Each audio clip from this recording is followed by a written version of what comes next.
দাঁড়ান দাঁড়ান দাঁড়ান, ভিডিওটা টানবেন না, সম্পূর্ণ দেখবেন। ফানি কমেন্ট করছি, চলুন গিয়ে দেখি।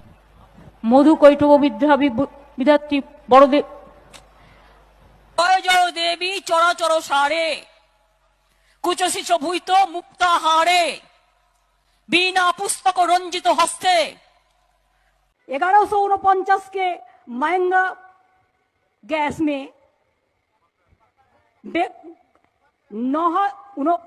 मुक्का बेच रहा है। পুজোর সময় ঘুরেও বেড়াবেন, আর দরকার হলে একটা ঝালমুড়ির কৌটোর মতো কৌটো করে নেবেন, একটু বাদাম দিয়ে দেবেন, একটু ছোলা দিয়ে দেবেন, দারুণ বিক্রি। নিঃসন্দেহে তুই ঠিক কথা বলেছিস। বাংলার স্কুলগুলো ওই জন্য এই অবস্থা। আজকাল দেখি মাধ্যমিক পাস ছেলেপিলেরা কোনো পড়াশুনো রিডিং করতে পারে না এবং প্রশ্নের কোনো উত্তর দিতে পারে না, আবার মাধ্যমিক পাস। এই জন্যই ভালো শিক্ষিত ছেলেদের চাকরি নেই, সব টোটো চালক হয়ে গেছে, টোটো ড্রাইভার। আর হাতে তারা অশিক্ষিত মন্ত্রী নেতা বড় বড় লিডার, সেই রাজ্যে কি হবে? হবু রাজার গবু মন্ত্রীর দল। কথাটা ঠিক বলিনি বন্ধুরা? ঠিক বলে কমেন্ট করে জানাই ফেলেছি।